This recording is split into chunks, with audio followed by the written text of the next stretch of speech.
فرمایا عائشہ وعدہ کرو مجھ پر نیا کفن نہیں ڈالوگی، عائشہ یہ کپڑا جو تو نے کفن کے لیے منگایا مدینے کی کسی بیوہ کو دے دینا، سر پہ ڈال کے پردہ کر لے گی۔ عائشہ کسی یتیم کو دے دینا، وہ اپنا کرتا بنا لے گا، وہ غریب اپنا ننگ ڈھک لے گا، مجھے نئے کفن کی کوئی ضرورت نہیں۔ اللہ کے یہاں کفن نہیں دیکھے جاتے، اس کے یہاں تو اعمال دیکھے جاتے ہیں۔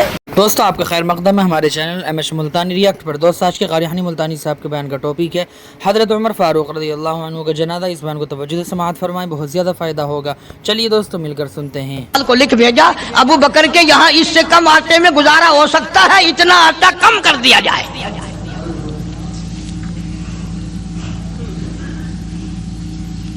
تم کیا جانو ابو بکر کون ہے؟ کبھی کسی بوڑھی نے، کبھی کسی بہو نے، کبھی کسی نے دھی نے کہا کہ آؤ آج ابو بکر صدیق کی نیاز پکاتے ہیں۔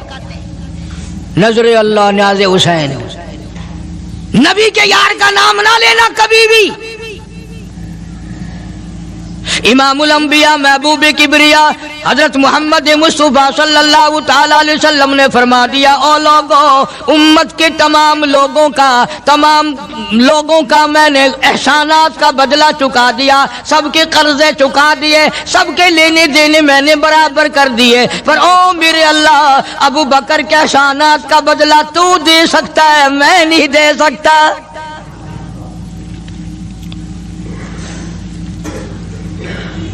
سارا گھرانہ بڑا عجیب ہے، گھر کا گھر بڑا عجیب ہے۔ ہجرت فرما کر تشریف لے گئے نبی کریم سب کا جو صلی اللہ علیہ وسلم کی ذات اقدس کے ساتھ تشریف لے گئے۔ صدیق اکبر کا والد زندہ ہے، ابو قحافہ بوڑھا ہے، آنکھوں سے نابینا ہے، ابھی ایمان نہیں لایا ہجرت والی رات تک، بعد میں لایا ہے۔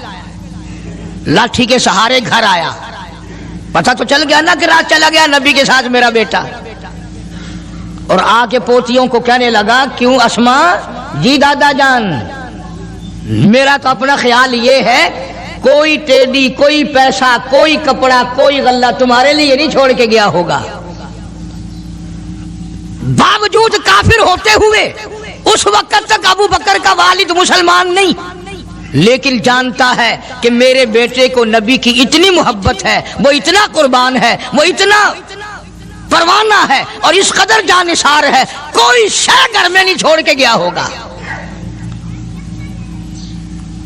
سیدہ اسماء رضی اللہ تعالی عنہا چھوٹی سی بچی ہے صدیق اکبر کی، کہتی ہے کہ میں نے ایک ہیلا بنایا، ہمارے یہاں دیوار میں ایک آلہ سا میرے والد نے بنا رکھا تھا، اس میں پیسے رکھتے تھے، تو میں نے وہاں یہ مٹی کے ٹوٹے ہوئے برتنوں کے ٹھپ ڈال دیے اور اوپر کپڑا ڈال دیا، اور میں نے اپنے دادا سے کہا، نہیں دادا جان اب کے تو ابا جی نے حد کر دی، بہت سارا مال ہمارے لیے چھوڑ کے گئے ہیں۔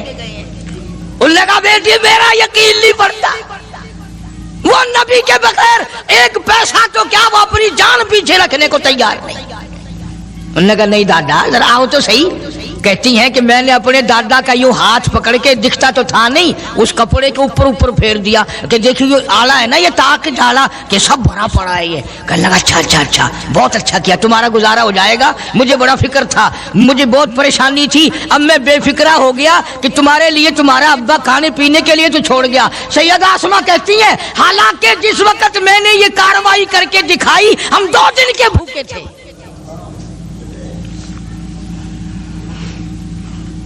ہزاروں روپیہ جتنا بھی مال تھا گھر میں، جب نبی کے ساتھ گئے سارا پلے باندھ کے لے گئے، نہ جانے کہاں کام آئے گا۔ یہ وہ سیدہ اسماء رضی اللہ تعالیٰ عنہ جس کا حال یہ ہے سارا دن کھجوروں کی گٹھلیاں اکٹھی کرتی ہے، شامن کو ہامن دستے میں کوٹ کر شام کو پانی میں گھول کر پی جاتی ہے، ساری رات مصلی پہ کھڑی ہو کے قرآن پڑھتی ہے۔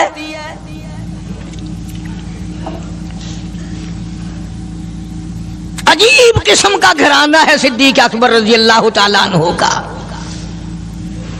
غربت نہیں تھی، سارے کا سارا قربان کر کے غربت بنا دی۔ نہیں دیکھا آل کو، نہیں دیکھا مال کو، نہیں دیکھا اپنی جان کو، سب کچھ قربان کر دیا۔ امام الانبیاء محبوب کبریا حضرت محمد مصطفیٰ صلی اللہ تعالی علیہ وسلم نے اس قدر رفاقت جوڑی، اس قدر یاری بنائی کہ کبھی بھی الگ نہیں ہوئے۔ آج تم قرآن پڑھتے ہو، قاری حنیف قرآن پڑھتا ہے، کیا اثر ہوگا کسی پہ؟ جناب ابو بکر صدیق رضی اللہ تعالیٰ عنہ مکہ مکرمہ میں نماز کی نیت باندھ کر قرآن کریم کی تلاوت کرتے ہیں۔ علماء نے لکھا ہے کہ پہاڑ بھی ہلنے لگ جاتے تھے، اور کافروں نے نبی پاک سب کہہ دو صلی اللہ علیہ وسلم سے شکایت کی کہ اپنے ابو بکر کو کہو یہ رات کو قرآن زور سے نہ پڑھے، ہمارے بیوی بچوں پہ اثر ہوتا ہے، ہمارے بچے مسلمان بننے کے لیے تیار ہو جاتے ہیں، ہماری عورتیں قرآن سن کر کفر چھوڑ کر مسلمان بننے کو تیار ہو جاتی ہیں، ابو بکر سے کہو یہ آہستہ قرآن پڑھا کرے۔ یعنی اس کی زبان میں اس قدر تاثیر تھی اور اس قدر اللہ تبارک و تعالیٰ نے خوف رکھا تھا، جو صدیق کی زبان سے قرآن سنتا تھا مسلمان بننے کے لیے تیار ہو جاتا تھا۔ آج ہم قرآن پڑھیں، حدیث پڑھیں، کچھ بھی پڑھیں، اثر نہیں ہوتا۔ کیسے ہو؟ ہمارے یہاں دلوں میں جگہ ہو جبھی تو بات بنے۔ اس لیے قرآن کریم کہتا کلا بل ران علی قلوبہم ما کانوا یکسبون، گناہ کرتے کرتے، حرام کھاتے کھاتے اس قدر دل کالے ہو گئے، اب قرآن کے لیے، دین کے لیے، ایمان کے لیے گنجائش کوئی نہیں، اندر گنجائش ختم ہو گئی، سارا دل بھر گیا۔ فرمایا کلا انہم عن ربہم یومئذ لمحجوبون، ہرگز ایسا نہیں جو لوگوں کا خیال ہے، دین ان کے خیالات پہ نہیں چل سکتا۔ جناب ابو بکر صدیق رضی اللہ تعالیٰ عنہ بیمار ہیں، آخری وقت قریب ہے، اللہ اللہ۔ سیدہ عائشہ صدیقہ رضی اللہ تعالیٰ عنہ کے ہاتھ میں نیا کپڑا دیکھا، بیٹی کے ہاتھ میں نیا کپڑا دیکھا، صدیق اکبر رضی اللہ تعالیٰ عنہ نے فرمایا بیٹی یہ کپڑا کیسا ہے؟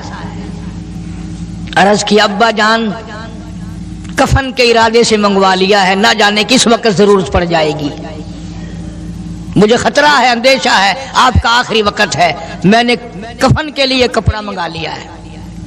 اللہ اکبر، ناراض ہوئے، فرمایا عائشہ وعدہ کرو مجھ پر نیا کفن نہیں ڈالو گی۔ عائشہ یہ کپڑا جو تو نے کفن کے لیے منگایا مدینے کی کسی بیوہ کو دے دینا، سر پہ ڈال کے پردہ کر لے گی۔ عائشہ کسی یتیم کو دے دینا، وہ اپنا کرتا بنا لے گا، وہ غریب اپنا ننگ ڈھک لے گا، مجھے نئے کفن کی کوئی ضرورت نہیں۔ اللہ کے یہاں کفن نہیں دیکھے جاتے، اس کے یہاں تو اعمال دیکھے جاتے ہیں۔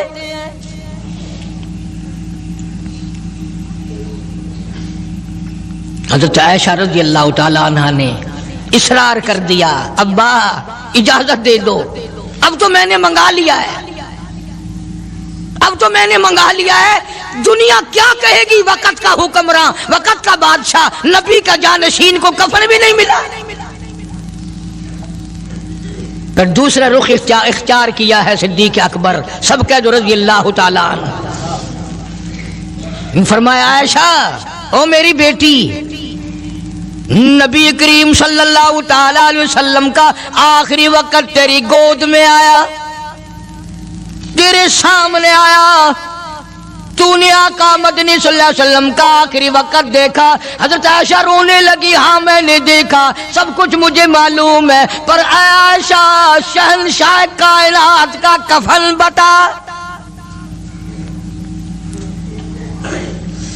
اس مدنی کریم صلی اللہ علیہ وسلم کا، دو جہان کے بادشاہ کا، یتیموں کے وارث کا، بیواؤں کے سہارے کا، دو جہان کے سردار، دو جہان کی رحمت حضرت محمد کریم صلی اللہ علیہ وسلم کا کفن بتا۔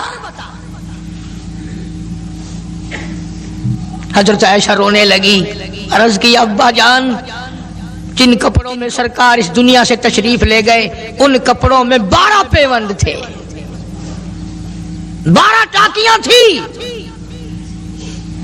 فرمایا عائشہ پھر تیرا کیا خیال ہے، میرا محبوب ٹاکیوں میں گیا ہو میں نئے پہن کے جاؤں؟ جن کپڑوں میں میری وفات ہو یہی میرے کفن میں استعمال کرنا، یہی کپڑے مجھے کفن میں دے دینا جو میرے جسم پہ ہیں، اس لیے کہ جب میں اپنے آقا سے ملوں گا تو شرمندگی نہ ہو۔ اور آج ذہن یہ ہے کہ میت کے کپڑے کو ہاتھ بھی نہ لگانا، پہننا تو درکنار، ہاتھ لگانے کو تیار نہیں، گھر میں رکھنے کو تیار نہیں، یوں لکڑی سے اٹھا کر پرے پرے پھینکتے ہیں، آگ لگاتے ہیں، نہلانے والے کو دے دیتے ہیں وہ بھی نہیں پہنتا، یوں ہی گلیوں میں نالیوں میں پھینک جاتا ہے۔ نہ تیرا باپ مرا، جب تجھے نفرت ہے کپڑوں سے، مردہ نوانے والے کا وہ ماما لگتا ہے، وہ کیوں پہنے؟ عرض کرنے کا مقصد یہ کہ ان حضرات کی زندگی تو دیکھو، اور وفات شریف سے پہلے 2.5 برس جو وظیفہ لیا، جو تنخواہ لی سرکاری خزانے سے، خیبر کی زمین بیچ کر صدیق اکبر رضی اللہ تعالیٰ عنہ نے 2.5 برس کی تنخواہ کا حساب کر کے وہ ساری تنخواہ جو لی تھی بیت المال میں واپس داخل کر کے پھر دنیا سے رخصت ہوئے۔ جو تنخواہ لی تھی 2-2.5 سال میں وہ ساری کی ساری واپس کر دی جناب ابو بکر صدیق رضی اللہ تعالیٰ عنہ نے، کہ میں مسلمانوں کا پیسہ کھا کے نہیں مرنا چاہتا، چاہے تنخواہ کے طور پر تھا، کل قیامت میں میرے لیے رکاوٹ نہ بن جائے۔ آج مجھے اور آپ کو تو یہ تلاش بھی نہیں کہ اپنا حلال کے پیسوں سے کفن تو بنا کے رکھ لیں۔ ایئر کنڈیشن کا ہر وقت ذکر ہے، گھر میں ہونا چاہیے، فریج ہونا چاہیے، پنکھے ہونے چاہیے، یہ ہونا چاہیے، کار ہونی چاہیے، موٹر ہونی چاہیے، یہ ہونا چاہیے، اور کبھی گھر میں یہ ذکر بھی ہوا کہ حلال کا کفن بھی ہونا چاہیے۔ وہ کدھر سے آئے گا؟ اس کے لیے کون انتظام کرے گا؟ کون ہم نے گھر میں پیدا کر رکھا ہے جو اس وقت یہ بات دیکھ کر کفن لائے گا؟ اس لیے قرآن کریم نے اعلان کر دیا، لوگوں اپنا سب کچھ پاک صاف بن کے دنیا سے جاؤ، اپنا بدن بھی پاک ہو، عمل بھی پاک ہو، پیٹ بھی پاک ہو، کفن بھی پاک ہو۔ ان ساری میں وہ بات کرتا ہوں جس سے نہ دیوبندی بچے، نہ بریلوی بچے، نہ شیعہ بچے، نہ سنی بچے۔ موت کا جھٹکا تو سب کو لگنا ہے نا، اور ایسا لگتا ہے لاکھوں برس تک منہ کڑوا رہتا ہے۔ جناب صدیق اکبر رضی اللہ تعالیٰ عنہ نے وہ تنخواہ جو لی تھی ساری زندگی میں وہ بھی بیت المال میں واپس کر دی، اور تمام کے تمام لوگوں کے حقوق چکا دیے۔ باقی جو بات رہی وہ سیدھی کمتر مرحوم کہتا ہے، اجاں صدیق دا اسلام تے قرضہ بقایا ہے، اجاں صدیق دا اسلام تے قرضہ بقایا ہے، جتا جس دے ہاتھوں اس آخری زمین دسایا ہے، وصولی دا نہ چنتا نہ لکھوایا صحابہ نے۔ مدنی کریم صلی اللہ تعالی علیہ وسلم کے جانثار، نبی کا یار، نبی کا وفادار، ہر وقت کا ساتھی، اسی غم میں رہتا ہے۔ اور وصیت کی کہ مجھے غسل دینا، میرے انہی کپڑوں میں دفن کرنا، اور فرمایا میرا جنازہ اٹھا کر حجرے مبارک کے سامنے لے جانا، حجرے عائشہ کے سامنے لے جانا، توجہ کرنا، نیند نہ کرو۔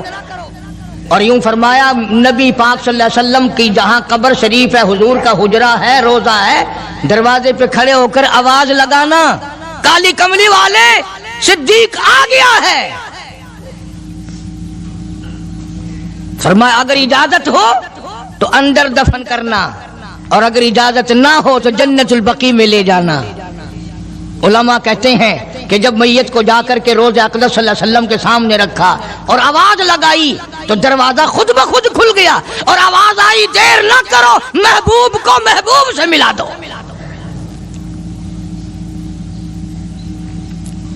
کیا شان ہے ان لوگوں کی، کیا عظمت ہے ان لوگوں کی، ساری زندگی اس محبت میں، عظمت میں، اکرام میں گزاری جو اس کائنات میں کوئی اس قدر اکرام کر نہیں سکتا۔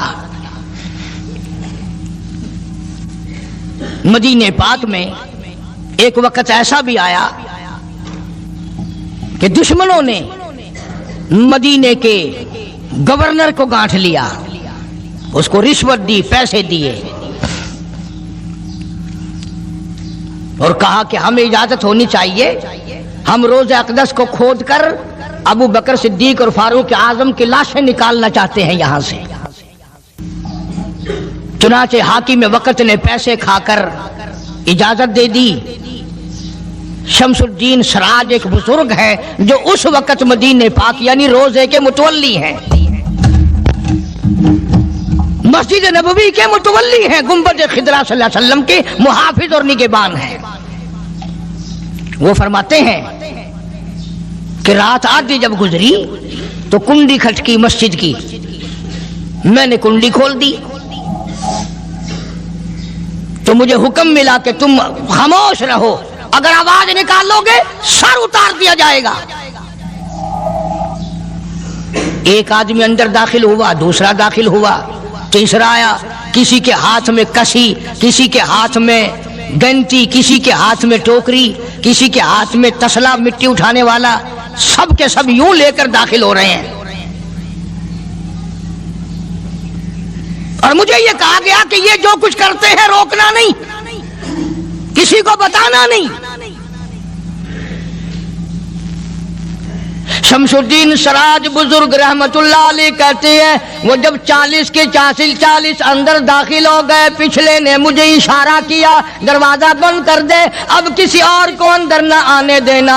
وہ اللہ والا کہتا ہے مجھے بتا تو دیا گیا تھا دونوں جلیل القدر صحابہ حضرت شیخین کی بے ادبی کریں گے، قبر کھود دیں گے، ان کی میت نکال لیں گے۔ فرماتے ہیں میں نے دروازہ بند کر دیا، میں سجدے میں گر گیا، مولا اور میرا بس نہیں، میرا کوئی چارہ نہیں، میری حکومت نہیں، میری فوج نہیں، میرا لشکر نہیں، میرے پاس توپ نہیں، میرے پاس لشکر نہیں۔ او میرے مولا میں نے سنا ہے جیسے نبوت کا محافظ تو ہے، اسی طرح صدیق کی صداقت کا، فاروق کی عدالت کا بھی تو ہی نگہبان ہے۔ مولا میری موت بھیج دے، میں نہ دیکھوں۔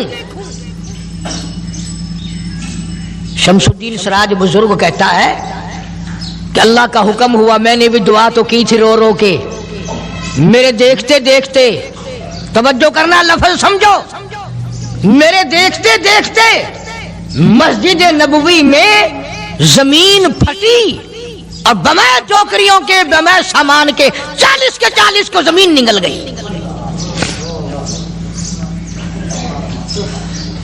اللہ تم سب کو مدینہ پاک جانا نصیب فرمائے۔ وہ جو قالین بچھے ہوئے ہیں نا، کسی پرانے عرب سے اب بھی پوچھ لینا، لمبا کالا کالا نشان لگا ہوا ہے، یہ نشانی ہے کہ وہ کالے جو تھے نا اندر کے کالے، وہ سب یہاں کا رکھ ہوئے ہیں۔ یعنی خدا صدیق اکبر کا، فاروق اعظم کا، نبی کے یاروں کا اتنا بڑا محافظ ہے، جو بدنیت سے آئے تھے ان سب کو زمین نگل گئی۔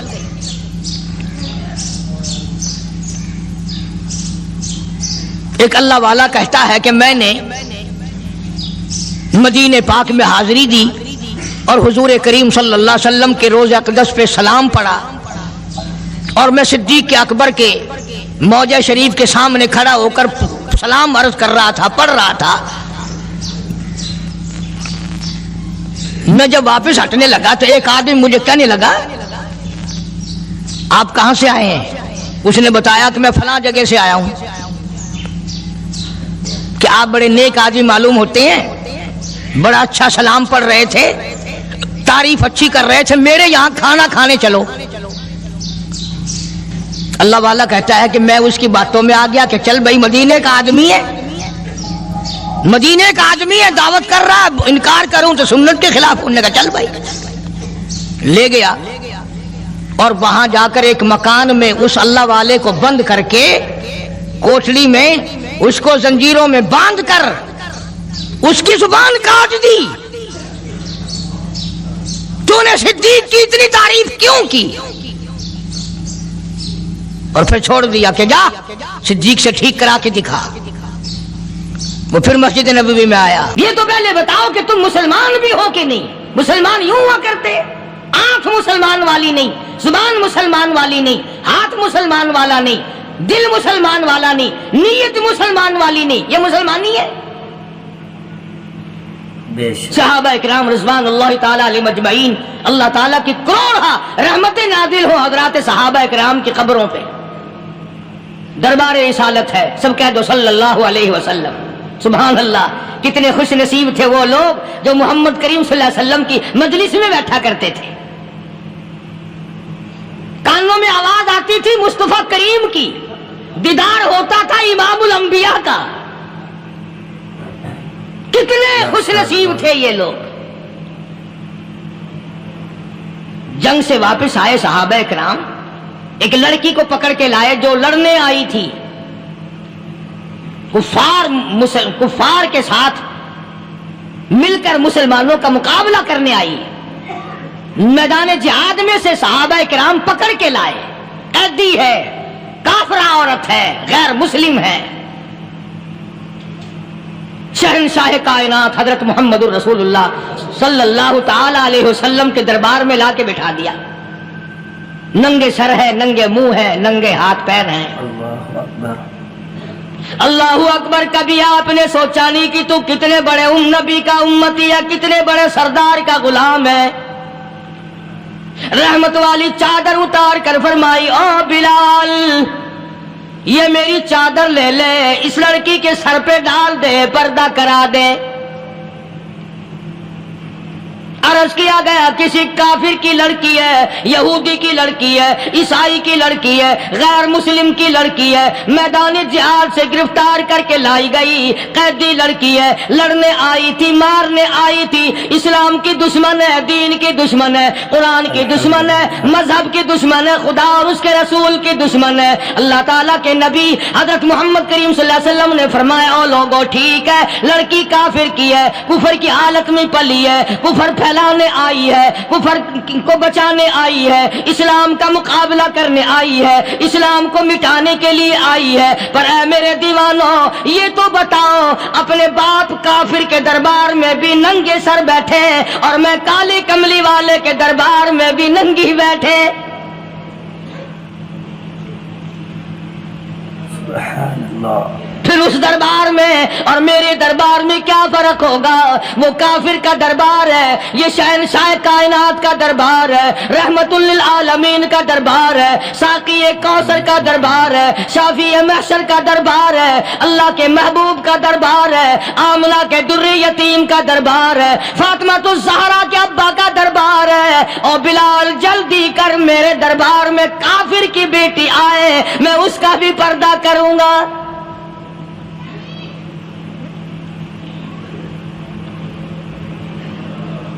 حضرت بلال رضی اللہ تعالی عنہ نے ذرا ایک اور لطیف سی بات ہے، تھوڑی سی باریک سی، اگر آپ سوچیں، لڑکی ہے تو کافرہ، لڑکی ہے تو بے دین، ہے تو اسلام کے دشمن. میں تو کئی مرتبہ سوچا کرتا ہوں کہ واہ لڑکی تیرا مقدر، ہے تو کافر کی بیٹی، خود بھی کافرہ ہے، مگر مقدر تو دیکھو امام الانبیاء کی چادر سر پہ ڈالے بیٹھی ہے.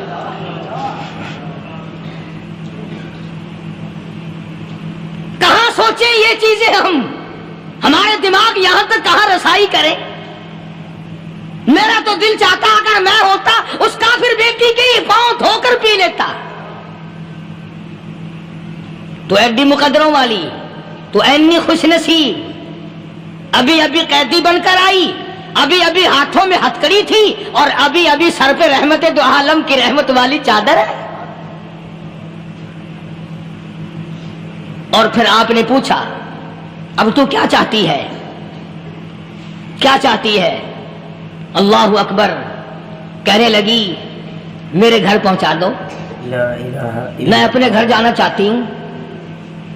دو نوجوان صحابہ کو بلایا، فرمایا کہ انسانی رشتے کا تقاضا ہے، لڑکی نے ہم سے پناہ مانگی اور اپنے گھر جانا چاہتی ہے، ہم نے اس کو معاف کر دیا، جاؤ گھر چھوڑاؤ۔ اب گھر پہنچانے کا مطلب یہ تو تھا نہیں کہ حسین گائی پہنچا دو، دولت گیٹ پہنچا دو، خدا جانے کتنی دور گھر ہوگا، لڑنے جو آئی تھی۔ یوں لکھا ہے علماء اکرام نے، ذرا توجہ کریں، اور سچی بات تو یہ ہے، اپنے دامن میں بھی ہاتھ مار کے دیکھو کہ ہم کیسے ہیں۔ محمد الرسول اللہ صلی اللہ علیہ وسلم کے دو جوان دیوانے ساتھ ساتھ اس کے چلتے ہیں، ایک ادھر چل رہا ہے ایک ادھر چل رہا ہے، جنگل کا راستہ ہے، رات بھی راستے میں آئی ہے۔ نوجوان لڑکی کا بیان ہے، اپنے بھائی کو جا کے کہتی ہے یہ دونوں جوان میری ساتھ راستہ چلتے آئے، میری ساتھ سفر طے کرتے آئے، پر اے میرے بھائی جان، رب کائنات کی قسم مجھے تو یوں معلوم ہوتا تھا دونوں اندھے چل رہے۔ مجال ہے میری طرف نظر اٹھائی ہو، یہاں تو رکشے والے کا داؤ لگ جائے وہ بعد نہیں آتا، ٹانگے والے کا داؤ لگ جائے وہ بعد نہیں آتا، اور پیر صاحب تو اپنے یہاں سے خشک جانے کیسے دیں گے؟ کیوں جانے دیں؟ کیا مطلب؟ یہ شرافت ہے، یہ دین ہے، یہ اسلام ہے۔ مسلمان کی بیٹی کی عزت پہ ڈاکے ڈالنا، خدا کی قسم اگر اسلام کی حکومت ہو اور جس نبی کا تو نام لے کر جنت میں جانا چاہتا ہے، اگر نبی کا قانون زندہ ہو، قرآن کا قانون عدالت میں ہو، آنکھیں نکال دی جائیں۔ بے غیرت قوم، بے حیا اور بے شرم قوم، شرم نہیں آتی کہ زندگی کس طرح بسر ہوتی ہے۔ یہ کافروں کی بیٹیاں ہیں، یہ کسی یہودی کی بیٹیاں ہیں، چکلے چل رہے ہیں، بدماشی کے اڈے چل رہے ہیں، سب کو پتا ہے، افسروں کو پتا ہے، چھوٹے بڑوں لیڈروں کو پتا ہے۔ کون روکے؟ کس لیے روکے؟ سبحان اللہ۔ پھر یاد رکھو بات محمد کریم صلی اللہ علیہ وسلم کی، فرمایا جس ملک میں جس شہر میں زنا ہوگا، اللہ کے نبی نے فرمایا وہ جس دن برباد ہوگا آواز بھی نہیں آئے گی۔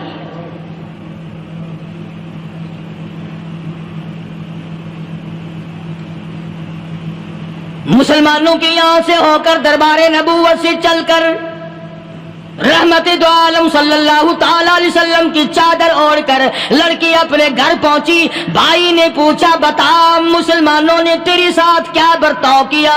مسلمان تجھے پکڑ کے لے گئے تھے، اتنی خوبصورت ہے تو، ایسی حسینہ ہے، شباب تیرا، حسن تیرا، جمال تیرا، شکل و صورت نرالی، نقش نرالے، آنکھیں تیری نرالی، چہرہ تیرا نرالا، لب تیرے نرالے، قد و قامت تیری نرالی، حسن تیرا شان والا، جوانی شباب ہے، بتا مسلمانوں نے تیری ساتھ کیا گزری؟ رونے لگی اور کہنے لگی تو میرا ماجایا بھائی ہے، پر میں کیا بتاؤں، زمین و آسمان کے مالک کی قسم، سمندروں کے پیدا کرنے والے کی قسم، درختوں کی پتی پیدا کرنے والے کی قسم، ان پہاڑوں اور زمین کے ذرات کو پیدا کرنے والے کی قسم، جو میری عزت کی حفاظت محمد کے غلاموں نے کی ہے، وہ تو ماجایا بھائی بھی نہیں کر سکتا۔